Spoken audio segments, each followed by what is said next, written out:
మంత్రి నారాయణ పేరు చరిత్ర పుటల్లో నిలిచిపోతుందని రాష్ట్ర వక్ఫ్ బోర్డు చైర్మన్ అబ్దుల్ అజీజ్ అన్నారు. విద్యా వ్యవస్థలో విప్లవాత్మక మార్పుకి వీఆర్సీఓ నిదర్శనమని, ప్రభుత్వ పాఠశాల ఇలా ఉంటుందని కలలో కూడా ఊహించలేదని ఆయన పేర్కొన్నారు. వీఆర్సీని చూస్తే ఇలాంటి స్కూల్లో మేము చదవలేకపోయాం అని అసూయ వేస్తుందని, వీఆర్సీ కోసం నారాయణ సార్ చేసిన కృషి కళ్ళ ముందు సాక్షాత్కరిస్తుందని, పేద పిల్లల కోసం అంతర్జాతీయ ప్రమాణాలతో స్కూల్ సిద్ధం చేయటం ఓ చరిత్రని పొగడ్తలతో ముంచెత్తారు. ఈరోజు రాష్ట్రంలోనే నా భూతో నా భవిష్యత్ విద్యా వ్యవస్థలో ప్రభుత్వ పాఠశాలలు కానీ ఇలాగ చేయగలుగుతామా? ఒక ప్రభుత్వం అనుకుంటే ఇలాగ జరగద్దా? ఈ ఒక అద్భుతమైన స్కూల్ని మన మంత్రి నారాయణ గారు దాదాపు ఇది మూసేసి అనేక సంవత్సరాలైంది. చరిత్ర కలిగిన స్కూల్ ఇది, విఆర్ కళాశాల హై స్కూల్ అంటే. దీన్ని ఈరోజు విఆర్ మున్సిపల్ స్కూల్గా మళ్ళా కనీవిని ఎరిగినట్టు ఇంటర్నేషనల్ స్టాండర్డ్స్తో P4 ప్రోగ్రాం కింద మంత్రి నారాయణ గారి యొక్క పిల్లలు అలాగే NCC వాళ్ళు కలిసి ఈ యొక్క స్కూల్ని మేమైతే మా కళ్ళతో ఇటువంటి స్కూల్ని ప్రభుత్వ పాఠశాల ఇలా ఉంటుందని కానీ ఊహించలేము. ఈరోజు దీన్ని ఇన్ఫ్రాస్ట్రక్చర్ డెవలప్మెంట్ చేయడమే కాదు, చాలాసార్లు ఇన్ఫ్రాస్ట్రక్చర్ కావాలంటే డబ్బులు పెడితే వచ్చేస్తుంది. దాంట్లో విలువలు విద్యని కానీ ఇవ్వడం అనేది అది ఒక మంత్రి నారాయణ గారు వల్లే అవుతుందని కానీ తెలియచేస్తాం. ఈరోజు ఇక్కడ పేదలంటే నిరుపేదలు నేను చాలా దగ్గరగా చూశాను.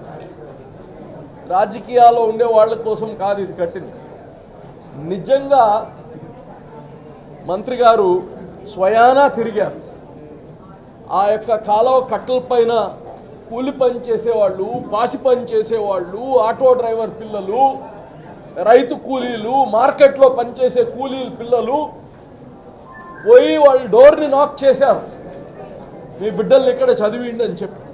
ఈ స్కూల్ని చూస్తుంటే మాకే అసూయ వేస్తుంది, మేము ఇటువంటి స్కూల్లో చదవలేదే అని. ఈరోజు 1000 మంది పైగా 1050 మంది పిల్లల్ని ఇక్కడ పేదలంటే నిరుపేద బిడ్డలకి ఇక్కడ ఇవ్వడం, ఏదో బడిలో చేర్పించడమే కాదు. ఉదయాన వాళ్ళకి చిన్నపిల్లలకైతే ఒక వ్యాన్ పోతుంది, వాళ్ళ ఇంట్లో నుంచి పికప్ చేసుకుంటుంది, ఇక్కడ వాళ్ళకి బ్రేక్ఫాస్ట్ పెడతారు, మధ్యాహ్నం లంచ్ పెడతారు, ఈవినింగ్ స్నాక్స్ పెడతారు. అంటే అన్నం పెడతారని కాదు నేను చెప్పేది, వాళ్ళకి ఆ తల్లిదండ్రులకి ఆ భారంగా ఉండకూడదు. ఆ బిడ్డలు కంప్లీట్గా విద్యావంతులు అవ్వాలి.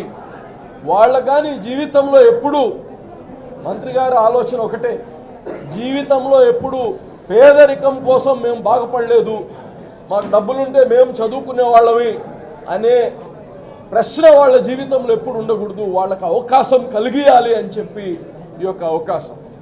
అయితే ఈ యొక్క స్కూల్ కడితే సరిపోతుందా? కాదు, దీన్ని చూపించి అనేక మందిని ప్రేరేపితం చేయగలిగారు. మన ఎంపీ గారు వేమిరెడ్డి ప్రభాకర్ రెడ్డి గారు ఆయన చూసి కానీ నేను కానీ ఒకటి కడతానని ముందుకు వచ్చారు. RSR స్కూల్ని కడుతున్నారు.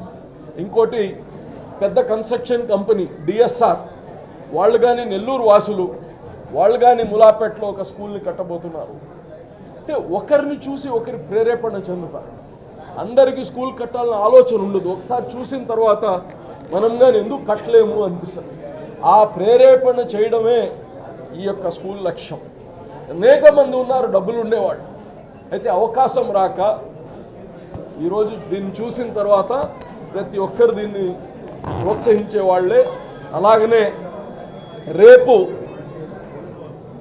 లోకేష్ గారు వస్తున్నారు విద్యాశాఖ మంత్రిగా దీన్ని ఇనాగరేట్ చేయడానికి.